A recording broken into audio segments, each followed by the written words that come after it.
سے کوئی ایسا نہیں ہے کہ جسے پل صراط کے اوپر سے گزرنا نہ پڑے، ہر ایک پل صراط سے گزرے گا۔ جب نبی نے یہ آیت سنی تو نبی کی آنکھوں میں آنسو آ گئے، کہا میری امت تو گنہگار ہے، میری امت کے جو گنہگار ہیں وہ سب کے حضور کی نظر جب گئی تو میرے آقا تاجدار مدینہ صلی اللہ تعالیٰ علیہ وسلم نے مدینہ کا شہر چھوڑ دیا، روتے ہوئے مدینے سے باہر نکلے ہیں۔ مدینے کے قریب میں ایک غار ہے جس کو غار صلا بھی کہتے ہیں، غار سجدہ بھی کہتے ہیں، اس غار میں چلے گئے۔ میرے آقا نے اپنی پیشانی ایک نوکیلے پتھر پہ رکھی ہے، اور پتھر پہ رکھنے کے بعد کیونکہ میرے آقا اب جو دعا مانگ رہے تھے، سجدے میں ہمیشہ ایک تسبیح پڑھی جاتی ہے جو مخصوص تسبیح ہے، سبحان ربی الاعلیٰ، سبحان ربی الاعلیٰ، لیکن آج جو میرے آقا ایک نوکیلے پتھر پہ سجدہ کر رہے ہیں تو سبحان ربی الاعلیٰ کی تسبیح نہیں پڑھ رہے ہیں، بلکہ اس پتھر پہ سر رکھ کے رب حبلی امتی پڑھ رہے ہیں، رب حبلی امتی پڑھ رہے ہیں۔ اے میرے رب میری امت میرے حوالے کر دے۔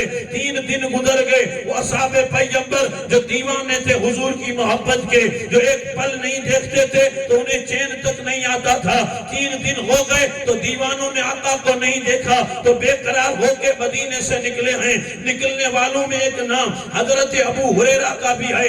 ابو ہریرہ نکلے ہیں، پوچھتے جا رہے ہیں، جو بھی آتا اسے پوچھتے ہیں کہ میرے آقا کو تم نے دیکھا ہے؟ ایک بکریاں چرانے والے سے ملاقات ہوئی، بکریاں چرانے والے سے ابو ہریرہ پوچھتے ہیں تم نے میرے آقا کو دیکھا؟ تو بکریاں چرانے والا کہتا ہے تیرے آقا کی مجھے تو خبر نہیں کہ تیرے آقا کیسے ہیں۔ تو ابو ہریرہ موقع مل گیا تو آقا کی نعت پڑھنے لگ گئے، آقا کی میلاد پڑھنے لگے کہ آنکھیں ایسی ہیں، زلفیں ایسی ہیں، چال ایسی ہے، مصطفیٰ جان رحمت کا سراپا ایسا ہے، اس انداز سے کہ اور تو کچھ نہیں، میں اتنا ضرور جانتا ہوں یہ سامنے والا جو پہاڑ ہے، اس پہاڑ میں 3 دن سے کس کے رونے کی آواز آ رہی ہے، اس آواز میں اتنا درد ہے کہ میری بکریوں نے اس آواز کو سن کے چرنا چھوڑ دیا ہے۔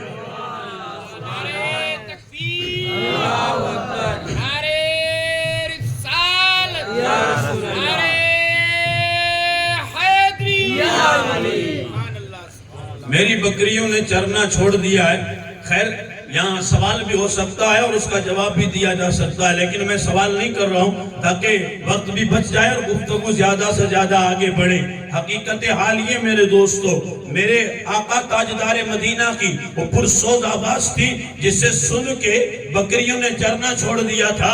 حضرت ابو ہریرہ سمجھ گئے کہ یہ میرے آقا ہی کا درد والی آواز ہے۔ حضرت ابو ہریرہ پہنچے ہیں غار کے دروازے پہ، کیا دیکھا ہے؟ واقعی میرے آقا ہے، ایک نوکیلا پتھر ہے جس پہ میرے نبی نے پیشانی رکھی ہے اور امت کی بخشش کے لیے دعا کر رہے ہیں۔ حضرت ابو ہریرہ کہتے ہیں یا رسول اللہ سر سجدے سے اٹھائیے، اللہ آپ کی امت کو بخش دے گا۔ میرے آقا نے فرمایا ابو ہریرہ پل صراط کو تو نہیں جانتا، پل صراط کو میں جانتا ہوں، بال سے زیادہ باریک ہے، تلوار سے زیادہ تیز ہے۔ میرے آقا فرماتے ہیں ابو ہریرہ جب تک اللہ تعالیٰ میری امت کی بخشش کا وعدہ نہیں فرماتا میں سر سجدے سے نہیں اٹھاؤں گا۔ اسی خوشبو کو پا کے دوسرے صحابہ بھی پہنچ گئے ہیں۔ مولانا روم نے بڑی تفصیل سے لکھا ہے، اصحاب پیغمبر پہنچتے ہیں، ہر ایک نے اپنی اپنی منت سماجت کی، یا رسول اللہ سر اٹھائیے۔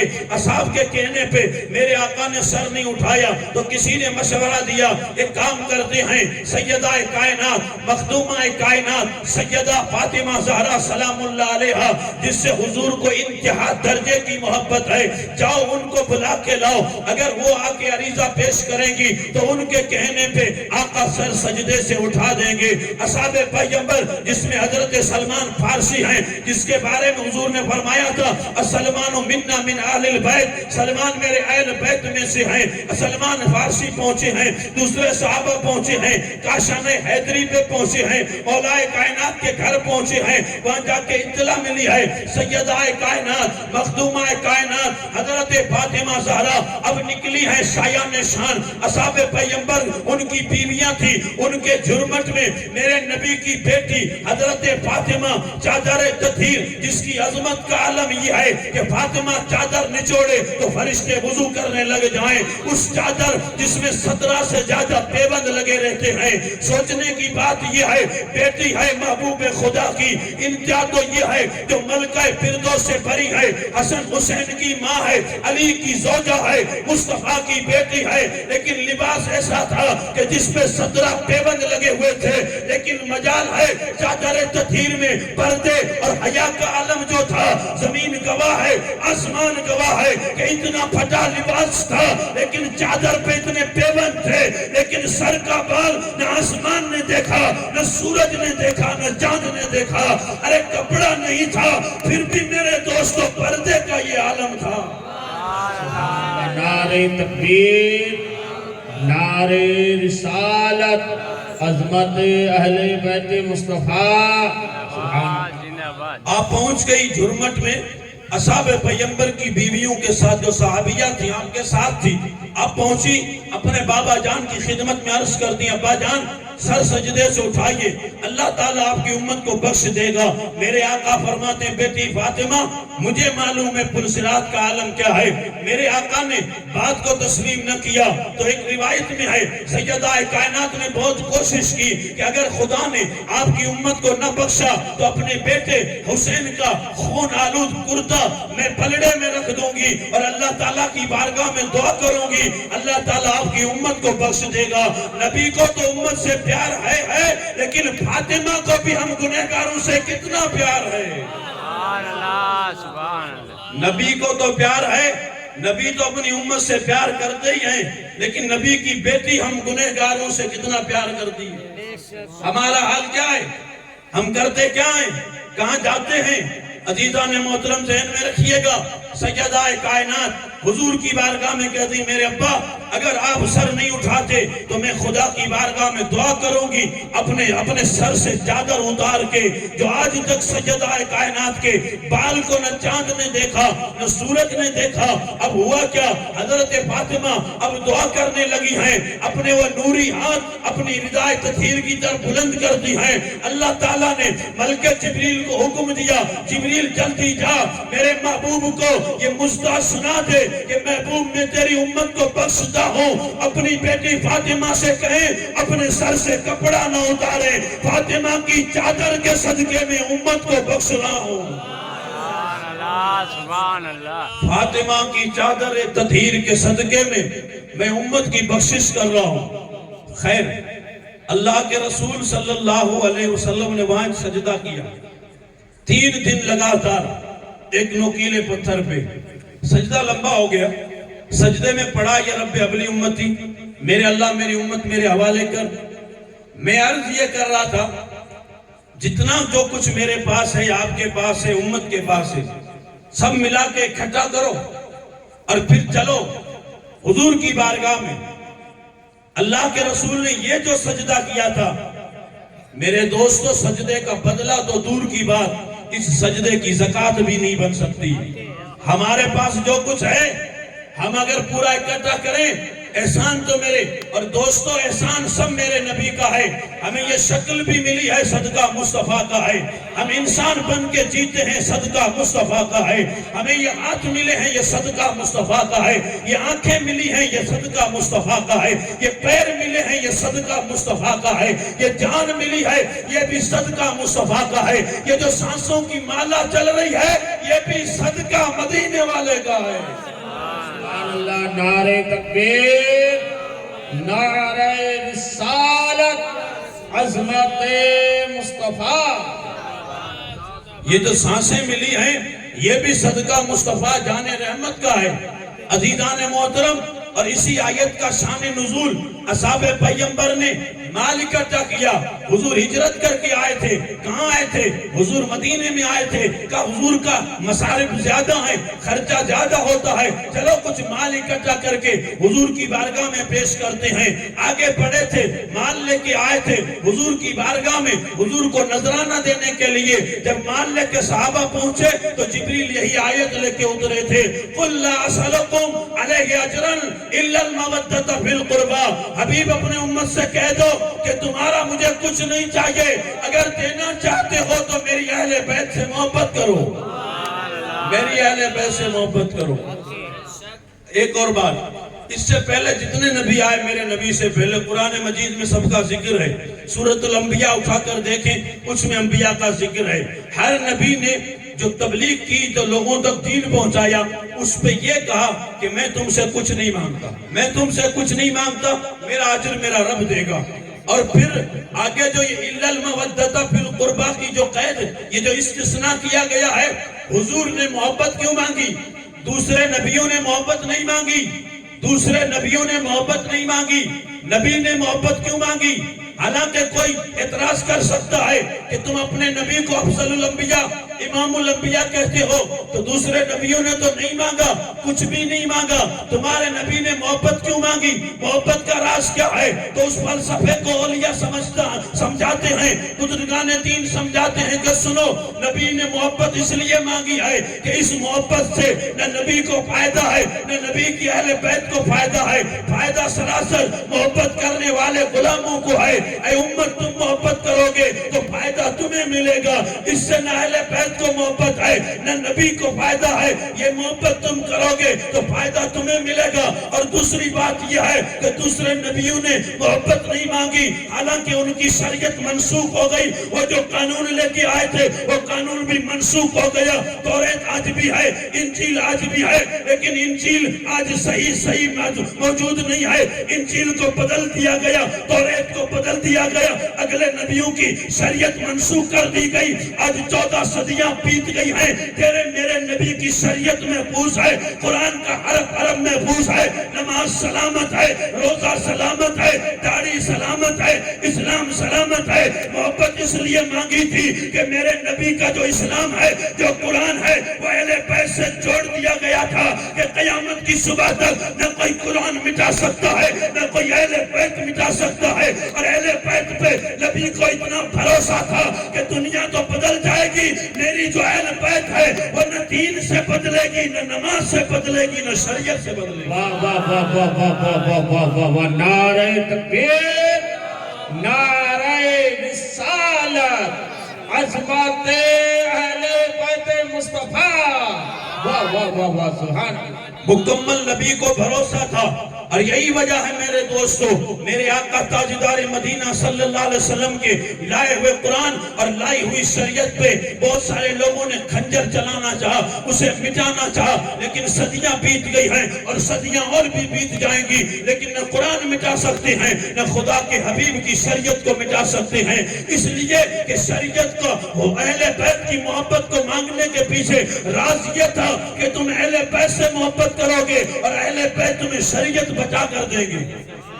شریعت جو ہے اس کو جوڑا ہے اہل بیت سے، کہ جو اہل بیت ہے وہ شریعت کا پورا گامزن ہے. شریعت کی ریکھا 1 انچ اگر کوئی ادھر ادھر ہوگا تو اہل بیت کا خون گرم ہو جائے گا. میرے نبی کی شریعت پہ اگر کوئی انگلی اٹھائے گا تو نبی کی آل، میرے آقا کے وہ غلام، اس لیے کہ میرے آقا نے کھلم کھلا جو سوال کیا تھا اپنی امت سے وہ یہ تھا، اگر محبت دینا چاہتے ہو تو آؤ میرے علی سے محبت کرو، فاطمہ سے محبت کرو، حسن سے محبت کرو، حسین سے محبت کرو. جب تم محبت کرو گے تو یہ محبت ایسی ہے کہ تمہیں یہاں بھی فائدہ دے گی، قبر میں بھی فائدہ دے گی، محشر میں بھی فائدہ دے گی.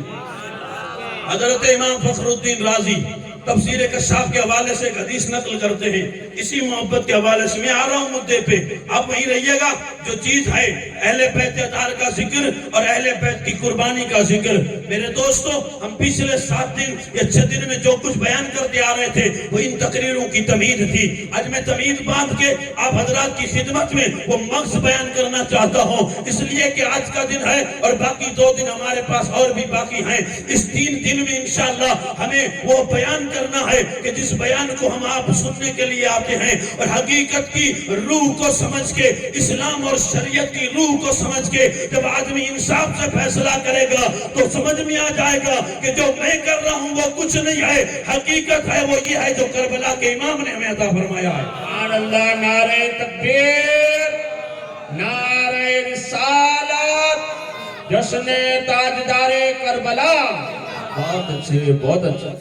امام راضی فرماتے ہیں الا من ماتا الا حب آل محمد ماتا شہیدہ، کہ جو بھی آل رسول کی محبت میں دنیا سے جاتا ہے اسے خدا شہید کا درجہ عطا فرماتا ہے. الا من ماتا الا حب آل محمد ماتا مستکمل الایمان، جو آل رسول کی محبت میں دنیا سے جاتا ہے وہ مکمل ایمان لے کے دنیا سے جاتا ہے.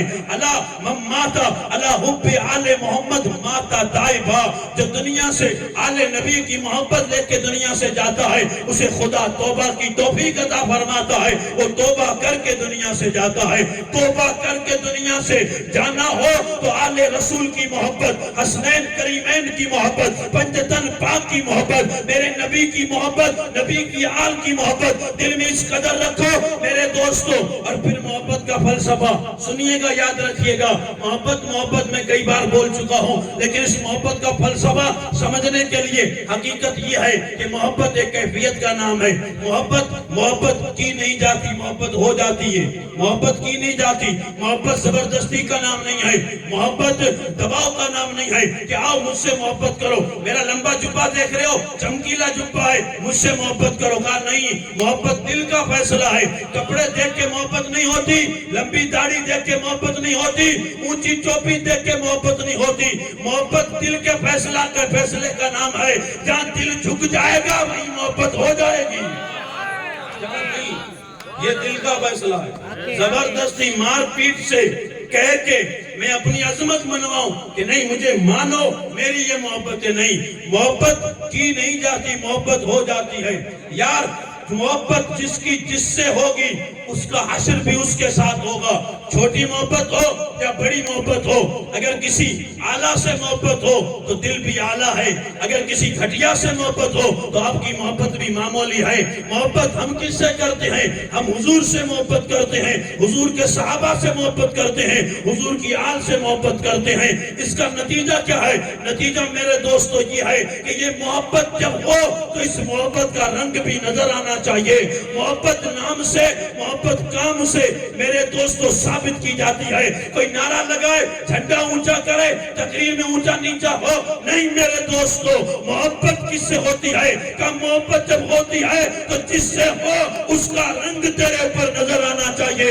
اگر حسین سے محبت آئے تو سر سے پیر تک تو حسین ہی نظر آئے، تو مسجد میں نظر آئے، تو خدا کے گھر میں نظر آئے، کیونکہ ثابت تجھے کرنا ہے کہ میرے اوپر حسین کی محبت ہے. حسین کا ماننے والا مارکیٹ میں نہیں ہوتا، مسجد میں ہوتا ہے. واہ واہ واہ واہ واہ واہ. نعرہ تکبیر، نعرہ رسالت، عظمت تاجدار کربلا. جب دنیا کی محبت یہ اثر رکھتی ہے کہ دنیا کی محبت میں بڑے فلسفے ہیں، فانی محبت کی بڑی کہانیاں ہیں، بڑی دلاویز کہانیاں ہیں، آپ کے بھی دل و دماغ میں ہوں گی. ان کہانیوں کو بھی لوگ چھیڑ کے بیٹھ جاتے ہیں کہ دنیا کی فانی محبت میں کسی نے کس سے کہہ دیا ٹھہر جا، جہاں کہا وہاں ٹھہر گیا، رک جا وہ رک گیا. اور رکا بھی تو کتنا، اتنا رکا کہ اس پہ بارش برسنے لگی، اس پہ بیلیں چڑھ گئی، اس کو لکڑا ہرا کاٹنے کے لیے آیا. میں نام نہیں لیتا، آپ کا ذہن چلا جائے گا. یہ دنیا کی فانی محبت تھی. فانی محبت میں محبوب نے کہہ دیا رک جا، اور رک گیا تو صدیوں کے لیے ایک جگہ کھڑا ہو گیا. میں تیرے ضمیر سے سوال کرتا ہوں، حسین کی محبت تیرے دل میں ہے تو کیا حسین نے جہاں رکنے کو کہا وہاں رکے؟ حسین نے جہاں روکا وہاں رکے؟ حسین نے جہاں منع کیا وہاں دور ہو گئے؟ یاد رکھیے گا، ایک ایک پٹی کو پڑھتے جائیے اور سبق اپنا دہراتے جائیے گا. ہر 12 مہینے کے بعد ان میلادوں میں بیٹھتے ہو، اپنا سبق یاد کر کے جاؤ. اس لیے کہ دنیا بھی محبت کرنے والا اگر محبوب کہہ دے اے مجھ سے محبت کرنے والے ٹھہر جا، تو وہ وہیں ٹھہر گیا. حسین نے ہمیں کہاں کہاں روکا ہے اور ہم کہاں کہاں رکے ہیں، اور حسین نے ہمیں کہاں کہاں بھلایا ہے اور ہم کہاں کہاں تک جاتے ہیں. یہ فیصلہ میرا نہیں، یہ فیصلہ دل کی دنیا کا ہے. یہ ہر آدمی اپنے دل سے پوچھ کے فیصلہ کر لیتا ہے کہ حسین شہید کربلا، امام عالی مقام، میرے آقا کے شہزادے، کیا مقام ہے، کیا عظمت ہے. سنیے گا اتنی عظیم محبت کیوں مانگی جا رہی ہے. اس محبت کا نتیجہ کیا تھا؟ جن کی محبت مانگی جا رہی تھی انہوں نے ہمارے لیے کیا کیا تھا اور کتنی بڑی قربانی دی تھی. آپ نے ابھی سنا میرے اور آپ کے آقا تاجدار مدینہ 10 سال مدینے کی زمین پہ بیٹھ کے ایک اسلامی مملکت، ایک اسلامی سلطنت کا ایک عظیم تخت بنایا تھا، جس پہ میرے آقا تشریف رکھتے ہیں۔ میرے آقا تشریف لے جاتے ہیں سن ہجری 11 میں، سن ہجری 11 میں میرے آقا تشریف لے جاتے ہیں، اور اسی سن ہجری 11 3 رمضان کو سیدہ کائنات فاطمہ زہرا دنیا سے تشریف لے جاتے ہیں۔ اور پھر میرے آقا کے تشریف لے جانے کے بعد اسی خلافت راشدہ کے عظیم منصب پہ حضرت ابوبکر صدیق تشریف لاتے ہیں۔ کہ ابوبکر صدیق آئے تو حضرت ابوبکر صدیق 2.5 سال یا 2.25 سال تک اس منصب پہ رہے۔ سن ہجری 13 میں حضرت صدیق کا انتقال ہو جاتا ہے، پھر حضرت عمر فاروق تشریف لاتے ہیں، اسی خلافت کا منصب سنبھالتے ہیں۔ سن ہجری 24 میں آپ کا بھی انتقال ہو جاتا ہے، پھر حضرت عثمان غنی تشریف لاتے ہیں، اس منصب پہ تشریف رکھتے ہیں۔ سن ہجری 35 میں حضرت عثمان غنی کو بھی شہید کر دیا جاتا ہے، پھر مولا کائنات شیر خدا علی المرتضی اس منصب پہ تشریف رکھتے ہیں۔ حضرت علی المرتضی بھی سن ہجری 40 میں 21 رمضان کو دنیا سے تشریف لے جاتے ہیں۔ حضرت حسن مجتبیٰ تشریف لاتے ہیں، تقریباً 6 مہینے حضرت حسن مجتبیٰ اسی خلافت راشدہ کے منصب پہ تھے۔ سن ہجری 49 میں حضرت امام حسن کو زہر دیا گیا تھا، 1 بار نہیں 5 بار زہر دیا گیا۔ آخری وقت آیا جب آپ کو قے ہونے لگی، الٹیاں ہونے لگی، امام حسین آئے، کہا میرے بھائی جان بتا کے جائیے آپ کو زہر کس نے دیا تھا؟ تو عظیم نانا کے نواسے نے فرمایا کہ جس پہ میں شک کرتا ہوں اگر وہ نہ نکلا تو کسی ناحق کا قتل ہو جائے گا، اور اگر میں شک کرتا ہوں وہ نہ نکلا تو تم اس قتل کر دو گے تو ہوگا کیا؟ امام حسن نے اپنے آخری وقت میں بھی نشاندہی نہیں کی۔ امام حسین سامنے کھڑے تھے، لیکن آپ اس دنیا سے تشریف لے جا رہے تھے۔ حسین اعظم اپنے بھائی کے سامنے ہیں۔ حسن حسین کون ہیں؟ دونوں بھائی ہیں، بابا کا نام علی ہے، ماں کا نام فاطمہ ہے۔ بہت ساری جگہوں پہ آپ نہیں دیکھتے حضرت حسن مجتبیٰ کو لوگ کراس کر جاتے ہیں، کراس کرتے ہیں۔ اس کی وجہ یہ ہے کہ امام حسن کے بارے میں میرے آقا نے فرمایا تھا ھذا ابنی سید، یہ میرا بیٹا سردار ہے، تو مسلمانوں کی عظیم جماعتوں اور 2 گروہوں میں صلح کروائے گا۔ وہ صلح کون سی تھی؟ وہ صلح صفین کے بعد حضرت امیر معاویہ رضی اللہ تعالیٰ عنہ کو آپ نے خلافت عطا فرما دی تھی۔ وہ خلافت کون سی تھی؟ یہ خلافت یہ تھی کہ امت کو فتنے سے بچانے کے لیے امیر معاویہ کو خلافت عطا فرمائی، حضرت حسن مجتبیٰ نے عطا فرمائی تھی۔ 20 سال یا 22 سال امیر معاویہ گورنر رہے، اسلام کے حاکم رہے، اسلام کے بادشاہ رہے۔ پائے تخت کہاں تھا؟ دمشق میں تھا۔ اور سن ہجری 60 میں حضرت امیر معاویہ کا بھی انتقال ہو جاتا ہے۔ 11 ہجری میں میرے آقا کا انتقال ہوا ہے، اور اب ہوئی 60 ہجری۔ 60 ہجری میں حضرت امیر معاویہ کا انتقال ہوا، اور ہوا کیا؟ حضرت سرکار امیر معاویہ جب انتقال ہو رہا تھا تو آپ فرماتے ہیں میرے پاس میرے آقا کے ناخن کے تراشے، میرے پاس میرے آقا کے بال مبارک ہیں، میں جب انتقال ہو جائے مجھے قبر میں سلایا جائے تو جو میری سجدے کی جگہ ہے وہاں پہ آقا کے ناخن تراش رکھ دیے جائیں اور مجھے خدا کے حوالے کر دیا جائے۔ امیر معاویہ رضی اللہ تعالیٰ عنہ نے وصیت کی، آپ کا انتقال ہو گیا۔ جب آپ کا انتقال ہو گیا اب وہ روحانیت کا تخت جس پہ کبھی مصطفیٰ، کبھی صدیق اکبر، کبھی فاروق اعظم، کبھی عثمان غنی، کبھی مولا کائنات بیٹھا کرتے تھے، آج اس تخت پہ کون بیٹھنے آیا تھا؟ آج اس تخت پہ یزید بیٹھا تھا، جس کے پیدا ہوتے ہی سر سے پیر تک پورے جسم پہ بال تھے، بہت ہی کالا، بہت ہی بدنما، بہت ہی بد کردار، بد چلن انسان تھا۔ یزید کتنا گندا انسان تھا، ہماری زبان میں طاقت بھی نہیں ہے کہ اس گندے کی گندگی کو بیان کیا جائے، کہ جس کے ماتھے پہ اہل بیت کے خون کی کلک لگی ہوئی ہے اور قیامت تک یہ خون دھویا نہیں جا سکتا ہے۔ وہ یزید بدبخت، بد کردار، بد نہاد تخت پہ بیٹھ جاتا ہے اور کہتا کیا ہے؟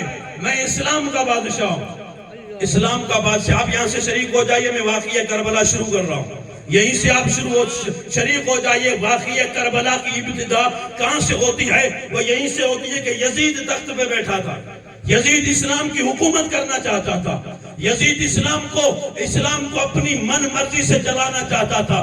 کیا کرتا تھا؟ اس نے کہا نماز کا کوئی ضروری نہیں ہے، گانا سنتے رہو، کوئی منع نہیں۔ رنڈیوں کو نچاتا تھا، اپنی محفل میں ماں بہن سے نکاح جائز تھا، شراب عام خود بھی پیتا تھا۔ یہ یزید کا کردار ہے۔ ایسا بدبخت انسان اسلام کے تخت پہ بیٹھ گیا اور بیٹھنے کے بعد اسے بھی لائٹ ہوئی کہ اور تو کوئی بیعت کرے یا نہ کرے، لیکن ضروری بیعت ہے کس کی؟ حضرت حسین ابن علی کی۔ امام علی مقام مدینہ پاک میں ہے اور یہ دمشق میں ہے، ملک شام میں ہے۔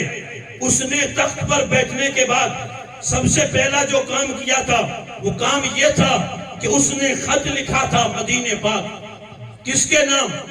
امام حسین، حضرت عبداللہ بن زبیر، حضرت عبداللہ بن عمر اور دوسرے حضرت عبد الرحمن ابن ابی بکر، بہت سارے اجلہ صحابہ کرام جو مدینے میں تھے، ان کے نام خط لکھا تھا کہ ان سے مدینے کا گورنر ولید ابن عقبہ سب سے میری بیعت لے اور ان سے کہا جائے کہ یزید کے ہاتھ پہ بیعت کرو، جب بیعت کر لیں تو ٹھیک ہے، ورنہ بیعت نہ کریں تو سب کے سر قلم کر دو، سب کو مار دو، سب کو قتل کر دو، سب کو شہید کر دو۔ یہ یزید نے پہلا حکم نامہ جاری کیا ہے، کہیں اور خط لکھا نہ لکھا، لیکن مدینے اس نے خط لکھا تھا حسین ابن علی کی بیعت لینے کے لیے۔ سب سے پہلا خط مدینے پہنچا۔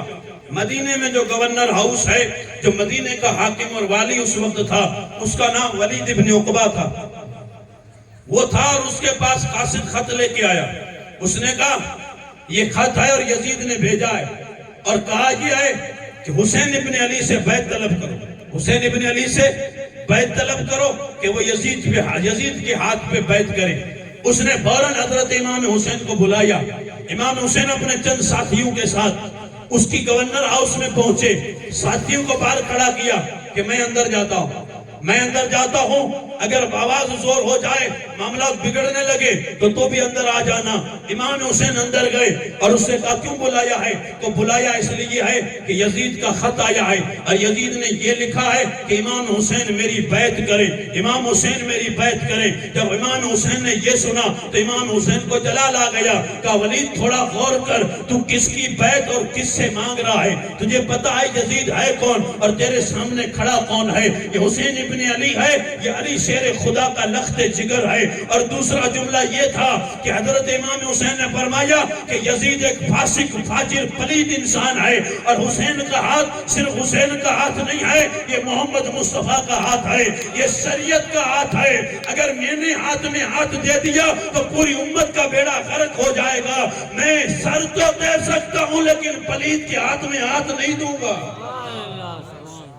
سر تو دے سکتا ہوں، پہلا جملہ تھا یہ کہ میں سر تو دے سکتا ہوں لیکن ہاتھ نہیں دے سکتا ہوں۔ ہاتھ دینا آسان ہے یا سر دینا آسان ہے؟ ہاتھ دینا آسان ہے یا سر؟ بہت عجیب سوال ہے کہ سر لوگ بچاتے ہیں اور ہاتھ دے دیتے ہیں، لیکن اس لیے کہ وزن کس کا کس میں زیادہ ہے۔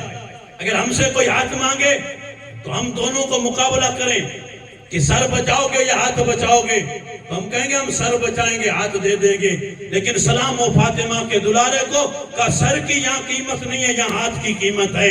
یہ ہاتھ نہیں، یہ پوری شریعت ہے، یہ پورا مصطفیٰ کا دین ہے، یہ نبی کے قانون کا نام ہے۔ اگر حسین نے ہاتھ دے دیا تو سب کے لیے راستہ کھل جائے گا۔ کہا اگر یزید غلط ہو تو حسین نے کیوں ہاتھ دیا؟ یزید اگر غلط ہو تو حسین کیوں ہاتھ دے رہے ہیں؟ سب کے لیے راہ کھل جائے گی، سب آگے بڑھیں گے اور سب حسین کے پیچھے یزید کی بیعت کر لیں گے۔ میرے امام نے یہ جملہ کہا میں سر تو دے سکتا ہوں، ہاتھ نہیں دے سکتا۔ یہ کب کی بات ہے؟ یہ شعبان کی بات ہے۔ شعبان، رمضان، شوال، ذوالقعدہ، ذوالحجہ، محرم۔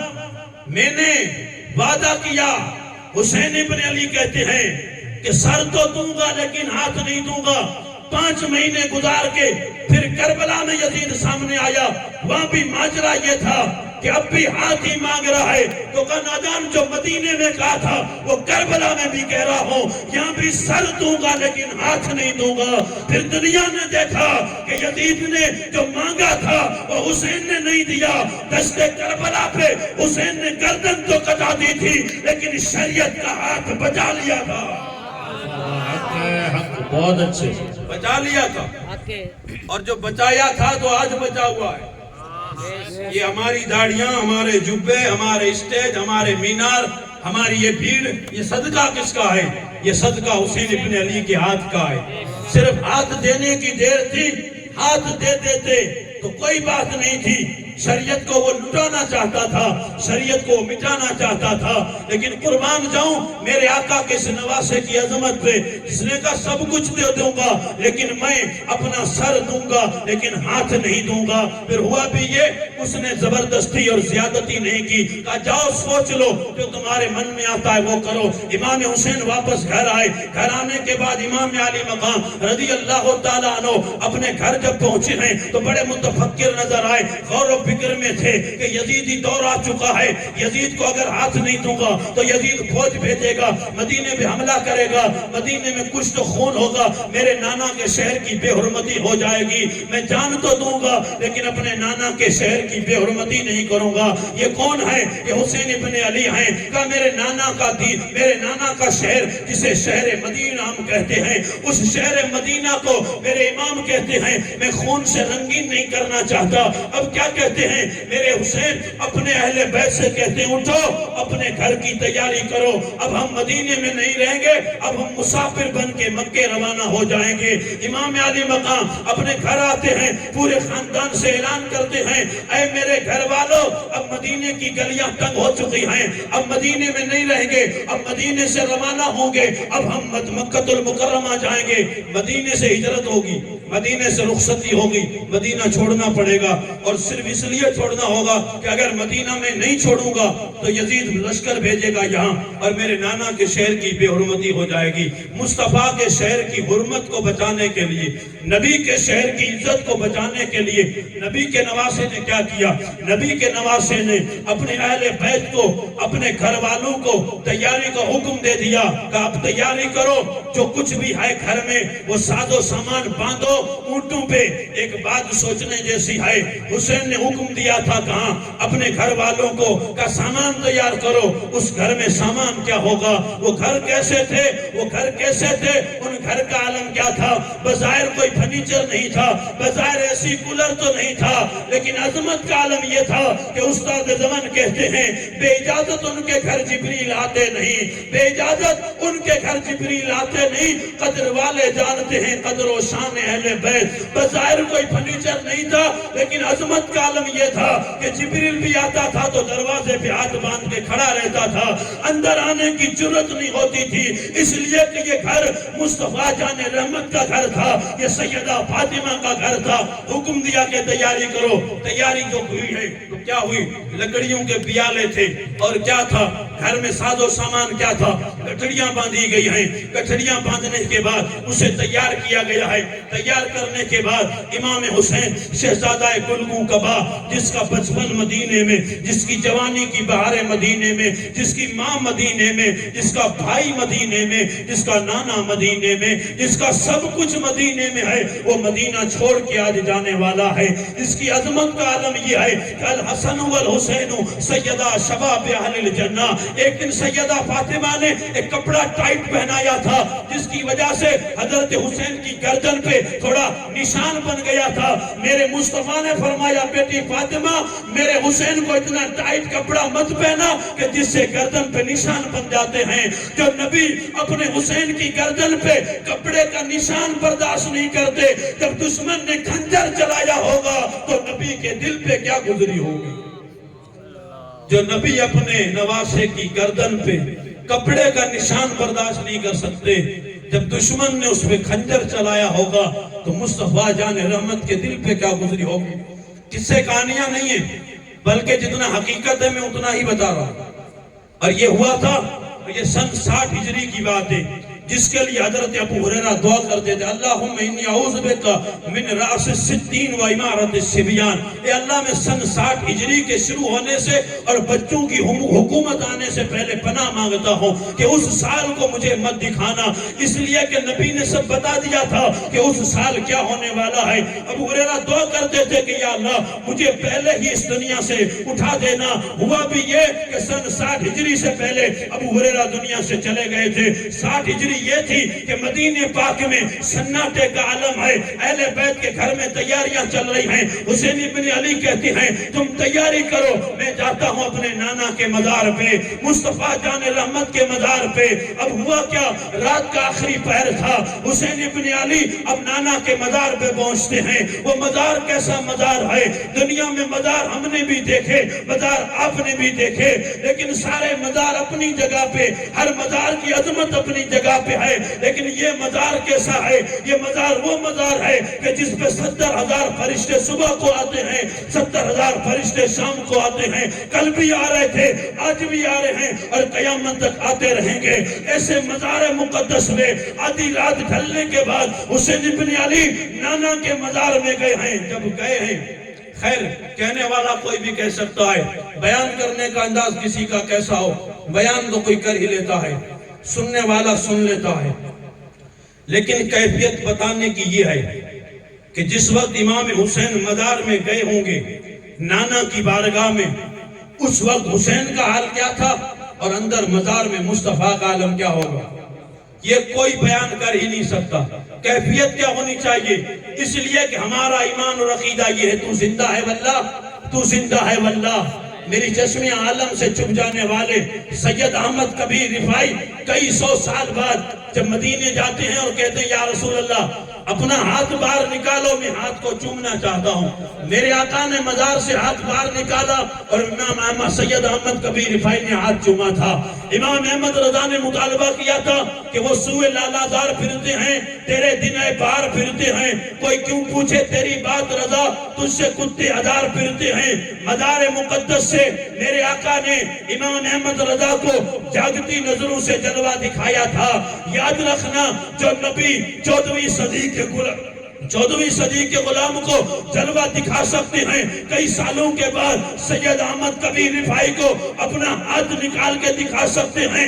آج مزار میں احمد کبیر رفاعی نہیں ہے، آج مزار میں 14ویں صدی کا دیوانہ نہیں ہے، آج مزار میں امام اعظم ابو حنیفہ نہیں ہے، آج مزار میں کوئی دوسرا صحابی نہیں ہے، آج مزار میں حسین ابن علی ہے۔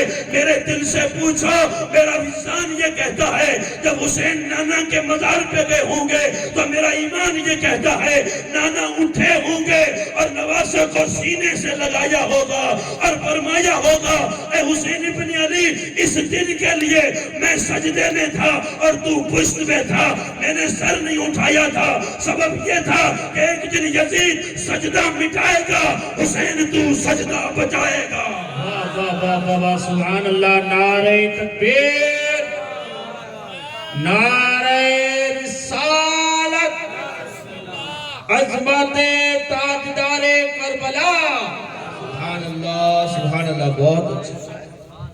یزید سجدہ مٹائے گا، اے میرے پیارے نواسے، میں سجدے میں تھا، تو میری پشت پہ بیٹھ جاتا تھا، میں سر نہیں اٹھاتا تھا، مجھے معلوم تھا اس سجدے کو میں چاہے کتنا لمبا کروں، ایک یزیدی دور آئے گا، فتنوں کا زمانہ آئے گا، یزید اس دور میں اس سجدے کو مٹائے گا۔ تو مجھے معلوم تھا اے میرے نواسے حسین، اس دن کے لیے میں نے تجھے اپنے قدوں پہ بٹھا کے زلفیں پکڑوائی تھی، اس دن کے لیے میں نے تجھے زبان دی تھی جسے تو چوسا کرتا تھا، اس دن کے لیے تجھے میں نے پشت پہ بٹھایا تھا، اس دن کے لیے تیرے جنتی جوڑے آتے تھے حسین، اس دن کے لیے میں نے تجھے سجایا بھی تھا، تجھے سنوارا بھی تھا، لیکن مجھے سب معلوم ہونے کے بعد بھی میں یہی دعا کرتا تھا اللہم آتی الحسین اجرا و صبرا، اے اللہ میرے حسین کو اجر دینا، میرے حسین کو صبر دینا۔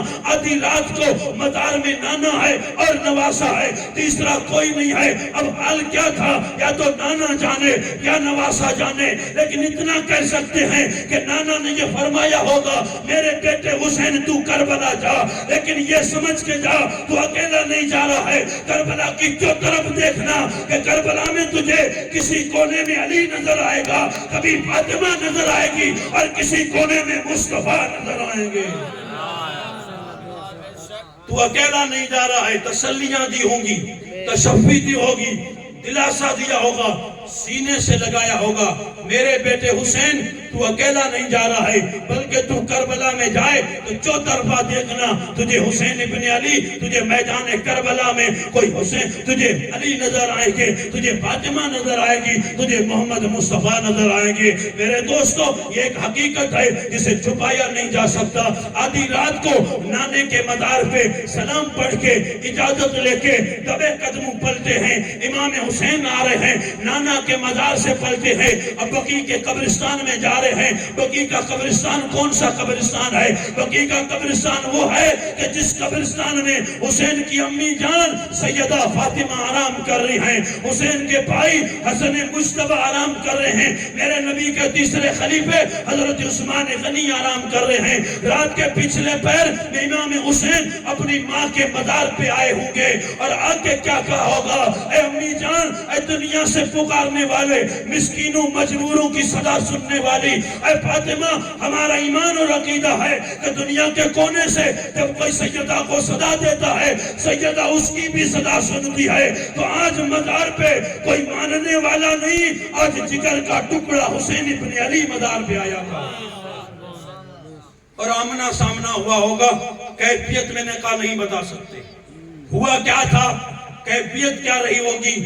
اس معاملے کو الفاظ کا جامع پہنا کے کوئی مائی کا لال بیان نہیں کر سکتا کہ فاطمہ زہرا اور حسین ابن علی کی آخری ملاقات ہے مدینہ پاک میں، اور حسین ابن علی کہہ رہے ہوں گے امی جان سیدہ فاطمہ، یہ تیرا بیٹا حسین ہے، جب روتا تھا تو جھولا جھولنے فرشتے آیا کرتے تھے، یہ تیرا بیٹا حسین ہے، اس حسین جب کپڑا مانگتا تھا تو جنت سے جبریل کپڑے لاتا تھا، اس کا دل نہ تم نے توڑا، نہ علی نے توڑا، نبی نے توڑا، یہ وہی حسین ہے۔ لیکن امی فاطمہ، آج تیرے بیٹے حسین پہ مدینے کی گلیاں تنگ ہو چکی ہیں، آج حسین تیرا مدینے سے جا رہا ہے، امی فاطمہ اٹھو، اپنے بیٹے کو الوداع کرو، حسین ہمیشہ کے لیے مدینے سے جا رہا ہے، حسین ہمیشہ کے لیے جا رہا ہے، ہمیشہ کے لیے جا رہا ہے۔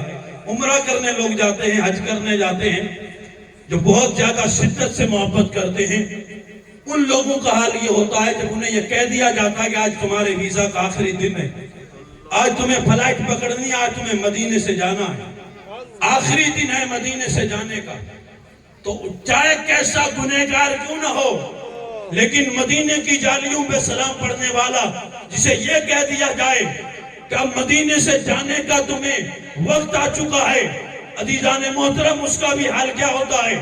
اس کی بھی آنکھوں میں آنسو آتے ہیں، وہ بھی تڑپنے لگتا ہے، وہ بھی بلکنے لگتا ہے، جبکہ اسے یہ معلوم ہوتا ہے کہ امید ہے کہ زندگی میں پھر دوبارہ بھی آ سکتا ہوں، اسے امید ہوتی ہے کہ دوبارہ آ سکتا ہوں، لیکن حسین اس امید سے جا رہا تھا کہ واپس نہیں آنا ہے، حسین اس امید سے جا رہا تھا کہ آج آخری جانا ہے، پہلا اور آخری، اب واپس مدینے نہیں آنا ہے۔ جاتے تھے مکے پاک، 25 پیدل حج کی امام حسین نے، مکے جاتے تھے لوٹ کے آتے تھے، لیکن آج حسین ابن علی کو پورا معلوم تھا، پورا جو چیپٹر بنا ہوا تھا سامنے شہادت کا، وادی کربلا تک 10 محرم کو کیا ہونا ہے وہ بھی معلوم تھا۔ سب کچھ ہونے کے باوجود کہ امی مجھے اجازت دیجئے، سیدہ فاطمہ زہرا نے بھی کہا ہوگا بیٹے حسین، اسی دن کے لیے تجھے میں نے دودھ پلایا تھا، جا اس دودھ کا کربلا میں حق ادا کر دے۔ حسین نے بھی جھک کے کہا ہوگا امی جان تیرا ہی دودھ پیا ہے تو انشاءاللہ ایک انچ بھی فرق نہیں آئے گا۔ دنیا نے دیکھا کہ بیٹے نے ماں کے دودھ کی لاج رکھی ہے تو وادی کربلا میں تلواریں برس رہی تھی اور سر سجدے میں جھکا کے اعلان کر رہا تھا علی تیرے خون کی بھی لاج رکھی ہے، فاطمہ تیرے دودھ کی بھی لاج رکھی ہے۔ بیٹا ہو تو ایسا ہو، بیٹا ہو تو ایسا ہو جو کچھ کیا دیا گیا تھا، جو امانت سینے میں تھی مولا کائنات کی۔ میرے حسین اپنے نانا کے مزار سے، میرے حسین اپنی امی کے مزار سے یہ سب اجازتیں لے کے پلٹ کے گھر آئے۔ جب گھر آئے تو قافلہ تیار تھا، جب قافلہ تیار تھا آدھی رات تو ڈھل چکی تھی، رات ایسی بھیگ چکی تھی کہ مدینے کے لوگ میٹھی نیند سو گئے تھے۔ آج حسین کو الوداع کرنے کے لیے کوئی نہیں آیا تھا۔ آج حسین اپنے چند نفوس قدسیہ قافلے کے ساتھ، بچوں کے ساتھ، اپنی فیملی کے ساتھ حسین مدینے سے روانہ ہوتے ہیں۔ اب جا کہاں رہے ہیں؟ حسین مدینہ چھوڑ رہے ہیں، حسین جا رہے ہیں مکہ مکرمہ۔ حسین مدینے سے روانہ ہوئے ہیں۔ جب مدینے سے نکلتے ہیں تو مدینے سے نکلتے ہی ایک جگہ آتی ہے جس جگہ کو سنیت الوداع کی گھاٹی کہا جاتا ہے۔ مدینے سے باہر ایک گھاٹی ہے جس گھاٹی کا نشان یہ ہے کہ مدینے کے لوگ کوئی مہمان آتا تھا اس کو وہاں تک لینے جاتے تھے، اور جب کسی کو الوداع کرتے تھے تو اس گھاٹی تک ساتھ میں جاتے تھے۔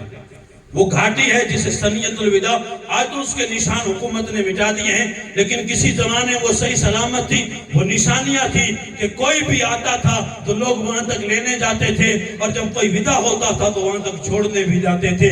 آج آدھی رات کا ٹائم تھا، مدینے پاک سے حسین روانہ ہو رہے تھے۔ حسین کے بچے ساتھ میں ہیں، خاندان ساتھ میں ہے، گھر کے ممبر ساتھ میں ہے، لیکن دوسرا آج حسین کو الوداع کرنے کے لیے کوئی نہیں تھا۔ حسین تنے تنا جا رہے تھے، اپنے بچوں کے ساتھ جا رہے تھے۔ اس وادی میں جب پہنچے تو وہ وادی بھی عجیب و غریب ہے۔ اس وادی نے اپنے زندگی میں تو ایسے عجیب منظر دیکھے ہیں کہ ایسے منظر نہ پہلے کبھی دیکھے ہیں نہ قیامت تک وہ کبھی دیکھ سکتی ہے۔ وہ منظر کیسے عجیب منظر تھے جو سنیت الوداع کی گھاٹی نے دیکھے تھے، کہ جس کے منظر بڑے عجیب تھے۔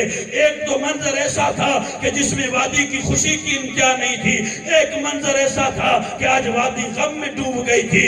خوشی کا منظر یہ تھا کہ یہی وادی تھی کہ ہجرت کر کے میرے نبی جب مدینے میں آ رہے تھے تو اسی وادی سے اندر آ رہے تھے، لوگ اسی وادی تک لینے کے لیے گئے تھے۔ اور طلال بدر علینا من سنیت الوداع وجب الشکر علینا ما دعا للہ دائی کی جب صدائیں بلند ہو رہی تھی تو میرے آقا یعنی دو منظر تھے۔ ایک منظر یہ تھا کہ اسی وادی میں آمنہ کا چاند طلوع ہو رہا تھا، آج دوسرا منظر یہ تھا کہ اسی وادی میں فاطمہ کا چاند غروب ہو رہا تھا۔ آج فاطمہ کا چاند غروب ہو رہا تھا۔ جب آمنہ کا چاند آ رہا تھا تو لوگ وہاں تک لینے گئے تھے، لیکن فاطمہ کا چاند آج جب جا رہا تھا تو ساتھ میں کوئی ودا کرنے والا نہیں تھا۔ اس وادی سے حسین ابن علی جب نکلے ہیں، سواری پہ سوار ہیں، لوگ ساتھ میں تھے، اور پلٹ پلٹ کے حسرت کی نگاہ سے گنبد خضرا کو دیکھتے تھے۔ حسرت کی نگاہ سے گنبد خضرا کو دیکھتے تھے تو آنسو تھمتے نہیں تھے۔ نانا تیرا شہر چھوڑ کے تیرا نواسا جا رہا ہے، نانا تیرا شہر چھوڑ کے تیرا نواسا جا رہا ہے۔ نواسا بھی حسین نہ نواسے کی مثال ہے، نہ نانا کی مثال ہے، نہ شہر کی مثال ہے۔ شہر بھی مدینہ ہے تو نانا بھی مصطفیٰ ہے، تو نواسا بھی حسین ابن علی ہے۔ نہ نانے کی مثال ہے نہ نواسے کی مثال ہے۔ وہاں سے الوداع ہوتے ہیں اور یہ قافلہ منزلیں طے کرتے کرتے، اور جب نکلے تھے کہاں سے؟ مدینہ شریف سے۔ تاریخ کون سی تھی؟ سن ہجری 60 تھا، شعبان المبارک کی 4 تاریخ تھی۔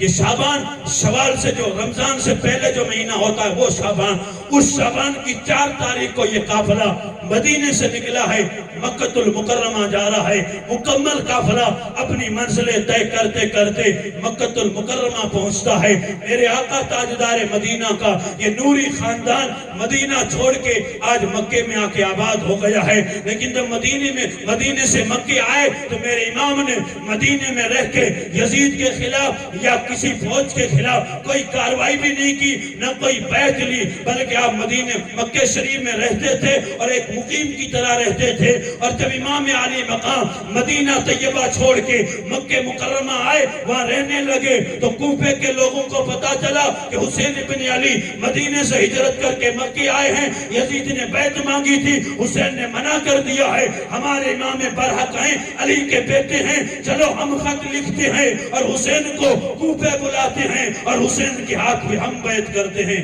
یہ کس نے کہا تھا؟ یہ کوفے کے لوگوں نے کہا تھا۔ کوفہ کہاں ہے؟ کوفہ عراق میں ہے، دمشق شام میں ہے، مکہ عرب میں ہے۔ 3 ملک الگ الگ ہیں۔ میرے امام نے سفر جو کیا تھا وہ مکۃ المکرمہ سے پھر مکہ، پھر مکے سے کربلا آئے ہیں، یعنی عرب سے چلے ہیں اور عراق کے لال آزار میں بچوں سمیت آگے شہید ہو گئے تھے۔ اور یہاں جب آپ مقیم تھے تو کوفے والوں کی طرف سے آپ کو خط لکھے گئے تھے، ایک دو نہیں بلکہ کئی ایک خطوں کے تھیلے بھر دیے گئے تھے، اتنے خط لکھے گئے تھے امام حسین کے نام۔ اور امام حسین رضی اللہ تعالیٰ عنہ نے جب خط پڑھا تو خط کا مضمون یہ تھا، اے حسین ابن علی تم امام برحق ہو، ہم یزید کی بیعت کرنا نہیں چاہتے، تم یہاں چل کے آ جاؤ، ہم تمہارے ہاتھ میں بیعت کریں گے، اس لیے کہ تم امام برحق ہو، ہم تمہارے ہاتھ میں بیعت کرنا چاہتے ہیں، اگر تم نہیں آئے تو ہم مجبوراً یزید کی بیعت کریں گے اور قیامت کے میدان میں ہمارے سامنے کوئی عذر نہیں ہوگا، اگر ہوگا تو ہم کہہ دیں گے حسین کو بلایا تھا، حسین آیا نہیں، ہم نے مجبوری میں یزید کی بیعت کی ہے۔ اس سوال کا حسین تیرے پاس جواب کیا ہوگا؟ یہ بات بار بار انہوں نے خط میں لکھی تھی۔ امام حسین رضی اللہ تعالیٰ عنہ کو ساتھیوں نے سمجھایا کہ کوفی بے وفا ہیں، کوفی غدار ہیں، کوفی کسی سے وفا نہیں کرتے، کوفیوں میں وفا کی بو تک نہیں ہے، آپ ہرگز نہ جائیں، آپ ہرگز کوفے نہ جائیں، اس لیے کہ انہوں نے آپ کے بابا علی سے بھی وفا نہیں کی تو آپ سے بھی وفا نہیں کریں گے۔ امام حسین اسی پہ سوچتے ہیں اور پھر آخر فیصلہ یہ کرتے ہیں کہ میں خود تو نہیں جاتا، حضرت مسلم ابن عقیل جو آپ کے چچیرے بھائی تھے تو اپنے بھائی کو، حضرت مسلم کو اپنا نمائندہ بنا کے میں کوفے بھیجتا ہوں، اگر حضرت مسلم وہاں جائیں اور وہاں کے حالات معلوم کریں، اگر حالات صحیح ہوں گے تو وہ مجھے خط لکھیں گے، پھر میں بھی یہاں سے چل کے جاؤں گا اور اس سے پہلے میں نہیں جاؤں گا۔ امام علی مقام نے اپنے چچیرے بھائی حضرت مسلم ابن عقیل کو مکے سے روانہ کیا ہے کوفے کی جانب، اپنا نمائندہ بنا کے حضرت مسلم کوفے پہنچتے ہیں اور پھر کوفیوں نے بیعت کی ہے۔ امام مسلم نے امام حسین کو خط لکھا ہے، اس سے اگلا بیان ہم کل کریں گے۔ وآخر دعوانا الحمدللہ رب العالمین۔